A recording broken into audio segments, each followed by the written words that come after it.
What's up, you guys? Welcome back to our live Q&A. And I've got some questions from you guys that I'm going to answer, and hopefully they help you guys with your training. All right. So, first question, this one has to do with like training and performance. What's a movement you avoid in training, and what do you think it's trying to teach you? Well, for me specifically, I avoid touch and go snatches, touch and go clean, anything with weight really that's like high repetition, but like high load because I'm not very strong. And I think it's trying to teach me to work on my strength more. I remember a long time ago, James Hobart saying that if you feel like you suck at CrossFit, you're doing it right. It means you're working on your weaknesses, and that can feel kind of crappy sometimes. And that's what it feels like when I'm doing touch and go heavier snatches or, touch and go power cleans or anything that's like heavier, is that it makes me feel weak. And that's because I need to get stronger. So usually the things that I try to avoid are the things that I need to target the most. How do you know the difference between I need to push harder and I need to recover better? Great question. Most of the people do need to push harder, actually. They don't really truly understand what intensity actually is. And intensity is the independent variable that actually gets you results. So it's like if you want better health markers, you want lower body fat numbers, you want more muscle mass, like intensity, which is force times distance divided by time, will get you that output that you're looking for. And I think a good thing that's coming up is the open. A lot of people don't take advantage of doing the open because they know it's going to put them in a place that's going to feel really crappy, which is true intensity. So I would ask yourself if you've ever done some sort of a competition or a Friday Night Lights or the open or something like that to find what your true limits are and your intensity is.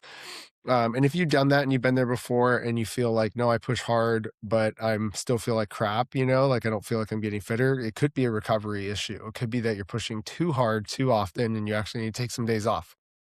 So look at your HRV, your resting heart rate, your excitement to train. All of those things will tell you if you need to take a rest day or not. If your HRV is really low, resting heart rate's really high, your overall, excitedness to train is not really there, and then it's probably time for a rest day. If we remove intensity for 30 days, what part of your fitness would actually improve? Oh man, it depends on the person, but probably not much. What would improve is if somebody was overtrained and they took away some intensity, it'd probably make their joints feel a little bit better, it'd give them more energy and things like that. But I think if you remove intensity completely for 30 days and you weren't overtrained, I think that you would just see negative results. Intensity is the independent variable most commonly associated with maximizing the rate of favorable adaptation, which is like a fun line that we like to say at the level one to basically say that, like, if you want results, you have to have intensity, but it's all intensity is relative. Intensity is relative. So that means that my intensity on Monday is not going to be the same as my intensity on Wednesday, even though I'm the same person. So recognize that intensity will change day to day. But really, what it means is that you're just pushing yourself to what you can do with good form and recovering well.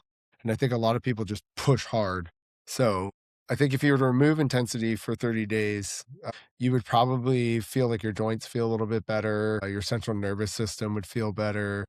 You'd feel like you have a little bit more energy, and then as long as you were still exercising and doing, like, zone 2 type of stuff, you'd probably feel pretty good, but overall, you'd probably lose a little bit of the progress that you would gain from actual intensity. So, I think it's more about just managing intensity than it is about just removing it and then adding it, removing it and then adding it. I would just say, like, instead of removing for 30 days, why not like 2 days and see how you feel? What's one lift or skill you've chased for years, and what's the real reason you want it? Oh, man, I think a cool skill would be like a back rollover to support. I used to have those back in the day where you sit down at the bottom of the rings, you pull and do like almost a skin the cat, but you end up in the bottom of a dip and then you dip out. The strength, the coordination, the overall proprioception that you have to be able to do that, I think really shows that this person not only has the strength that they need to have, because everybody's strength is different. So it's not just about lifting a weight, it's about being able to lift a certain amount for your body weight, and I think being able to do a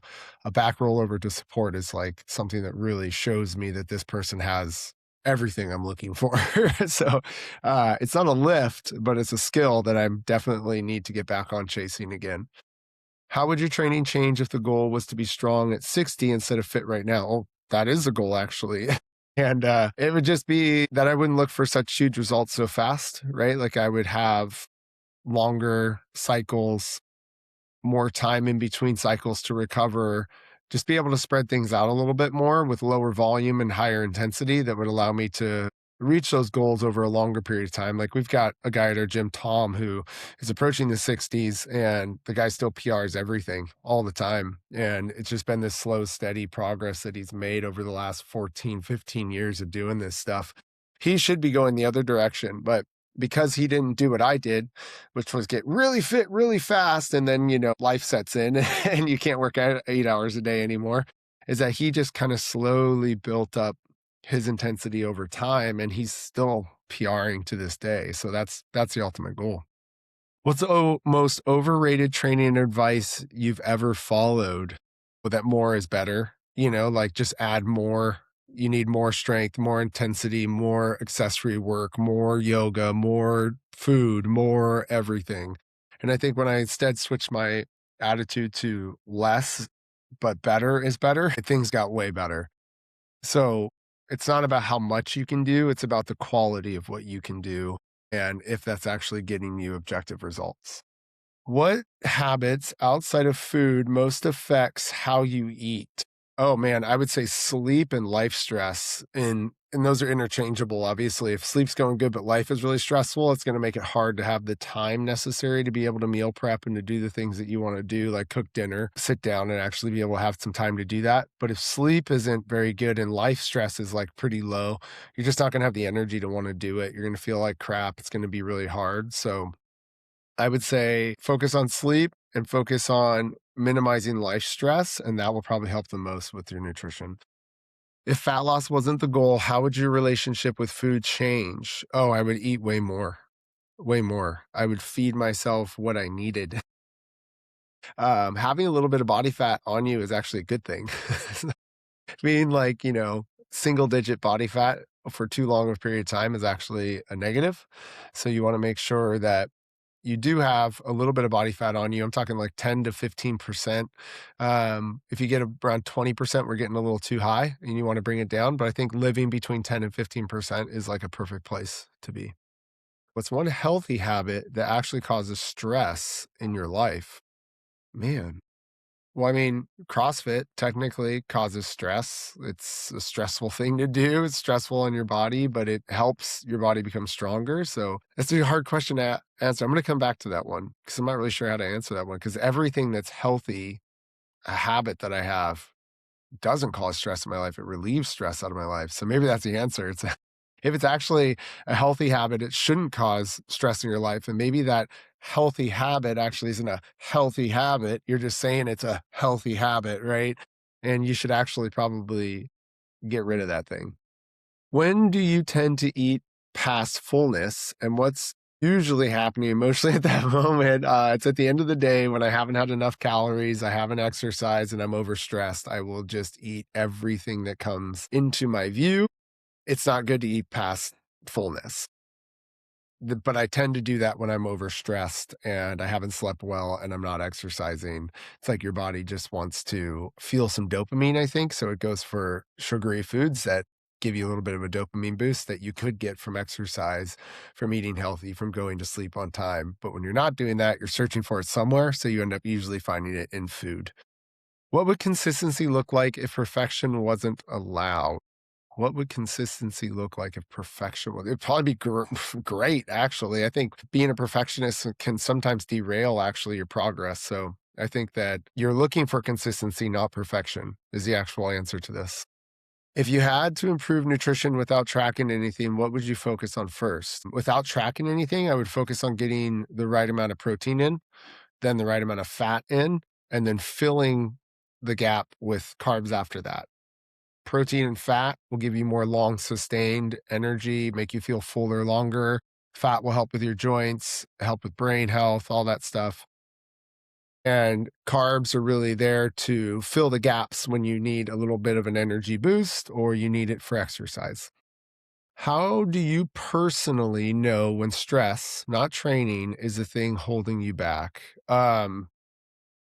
look at the consistency of how often you're training. And if you're training 5 days a week and your life is not very stressful, but you're feeling beat up and you're feeling on edge and you're reactive, then it's probably training. If you're not training very much and you're feeling on edge and kind of reactive, it's probably personal stress. What does rest actually look like for you? And does it work? Great question. Rest for me is like, so there's rest that I do that is probably not productive. And then there's rest that I do that is productive. The rest that I do that is productive is usually like going on a walk, meditating, standing on some grass, hugging a tree, sitting out in the sun, biking in the sun, taking my dog for a walk, going and getting coffee with a friend. Like all of those things are actually like good active rest to kind of help you recover. And then there's like sitting on my recliner watching 3 hours of Netflix or TikTok or whatever and just being brain dead. And that's not the type of rest that actually helps me. So I think rest should be like active rest. And then full rest should be like when you're sleeping. If my body could talk after a week of training, what would it complain about first? It's chewing on a bones. Henry, dude, chill, bro. Um, Probably nothing. It would probably be really happy and excited and feeling good. So I don't think it would really complain about anything. And if your body is complaining after a week of training, it's probably because you haven't been training and your body's like, oh my God, this is crazy, which is probably good for you anyways. So just go out and get a walk and get in the sun and do some stretching. You'll be okay. What part of your routine feels productive but actually drains you? Oh my gosh, great question. And I have no idea. I'd have to think about this way more, but it feels productive but actually drains me. It's probably feeling like I need to answer people right away. So, like, I'll get a text message, an email, and I'm like, oh, I got to answer this right away instead of like putting it aside at a certain time to answer my emails, to answer my text messages, to return phone calls. It's like I'm at the beg and call of every single person that calls in right away. So I think that that's probably what actually drains me is just being on call instead of doing it at certain times. All right. What goal did you abandon too early and why? I think just training like an athlete. Like I was like, oh, I'm not going to compete anymore so therefore I can't train like I'm competing anymore, which was what actually made me feel pretty good was training like an athlete and competing, in something. I don't like to compete anymore. So my competition is against myself now, which it always should have been, but it obviously wasn't back in the day. And I think I have a more healthy relationship with it now. But yeah, I think that I did abandon that too early and probably getting back on that train of like pretending like I am an athlete, which I am, I do CrossFit. If you do CrossFit, you're an athlete for sure. I think that I did that because I just didn't feel like I could justify it. And of course I can. You can always justify things that make you feel good. Usually, I guess usually. Ooh, great question. How do you usually talk to yourself after a bad workout? Oh man, I try to talk to myself so positively about like, hey, great job getting in here when you even didn't want to, when the workout was something that was going to be hard for you, when you knew that you'd get beat by other people. Like those are the times that you grow. So good job. That's how I would talk to myself. What would change if progress wasn't measured week by week, but year to year? Oh man, it would be awesome. You'd see such great results long term. You wouldn't see these like 6 week challenge things that kind of like work for a little bit and then don't work. You'd probably see like actual results. When motivation fades, what actually keeps you showing up? Oh, discipline. And discipline comes from doing it when you don't want to and reaping the rewards of that. So every single time you don't want to do it, treat it like 5 points. And every time you do want to do it, treat it like 1 point. Like you get way more points by doing things when you don't want to do them than you do when it's like perfect and you do want to do it. So yeah. What's one belief about your body you're ready to let go of? Oh, that I need to look a certain way. I think it's more important to feel a certain way than it is to look a certain way. So I should probably let go of that look a certain way and really like, I want my joints to feel good. I want my muscles to feel good. I want to have good range of motion. I want to be strong. I want all that stuff without feeling beat up. How does training in a group change the way you approach hard things outside of the gym? Oh my gosh. Well, training in a group just forces you to push harder. And when you push harder, you do things you didn't think you can do. When you do things you didn't think you can do, those things stack up. And over time, all of a sudden they transferred outside of the gym. When you're sitting there going like, "Oh, I don't think I can do that." And you go, "Dude, if I can make it through round 5 on that workout yesterday, I can definitely do this because that was way harder than this is. And I know that sounds kind of ridiculous in some situations, but in other situations, it'll be applicable, like when you're at Costco or when you're helping your buddy move or when you're traveling for a really long period of time and you're getting really tired. You're going to lean back on those moments when you've overcome things within the group settings that you just wouldn't do when you're by yourself in your garage, for example. Like you're not going to do the extra rep. You're not going to try to beat the person that's not next to you, that is next to you when you're at the gyms. Um, Training in a group setting is very important in order to help you do hard things outside of the gym. What does being fit allow you to do that has nothing to do with the workouts? Oh my God, it allows me to be an awesome dad. I get to jump on the trampoline with my kids, go to the skate park, go to the park, hang on the monkey bars, chase them around and play Tickle Monster and not get winded. It helps me do so many things in my life outside of the gym, for sure. How do you want people to describe you outside the gym because of how you train? Disciplined, hardworking, doesn't complain, focus on his weaknesses, like all things that I try to do with working out and when I program workouts, etc. I would hope people would see that outside the gym too. What role does accountability play for you and where do you resist it? Oh man, in nutrition for sure. Like I will eat a whole bag of Kirkland brand trail mix by myself in like 4 days, which is like gigantic. And I need more accountability for that kind of stuff too. So maybe I'll lean on my dudes in Weebus on that actually and ask them to help me out with that. So I do resist it with my nutrition quite a bit actually, and I can be way better with that. What moments made you realize fitness was more than just workouts? Oh, dude, like so many moments. Anytime I'm at the skate park with my kids and I see the other parents there that are just sitting down and not playing with the kids, or at the park and they're just sitting there on their phones and not playing with the kids, or, wherever it may be, like I really notice it with the parents and myself where I'm like, dude, I feel way more involved.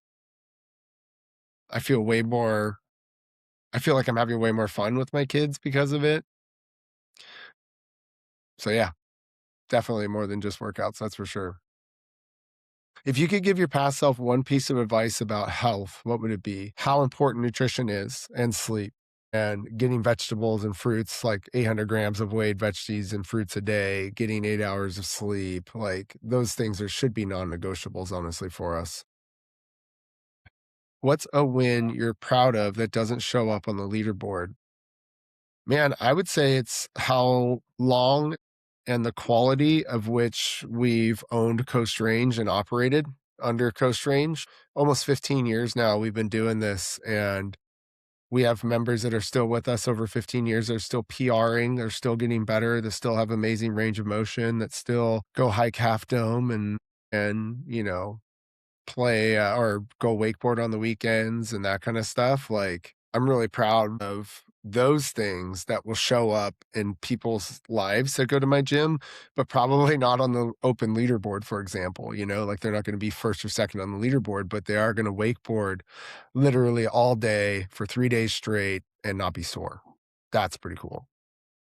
All right, last one. What does enough look like in training, nutrition, or life? Oh man, I would say it's when there's objective measures that are actually being tracked and being hit. So in training, like, you got a double body weight deadlift at least. You've got a body weight and a half back squat. You've got a body weight press. You've got a sub 7 minute or 8 minute mile time. Like, and I'm not saying that's exactly what everybody should strive for, but those are just like concrete, objective examples that I want to be hitting when I'm training, right? And enough looks like me getting closer to those things every day, slowly over time, not like trying to get there right away. In nutrition, it's that it's supporting that training. So I'm seeing my performance is going up, my sleep is getting better, my body fat is going down, my muscle mass is going up, my basal metabolic rate is going up.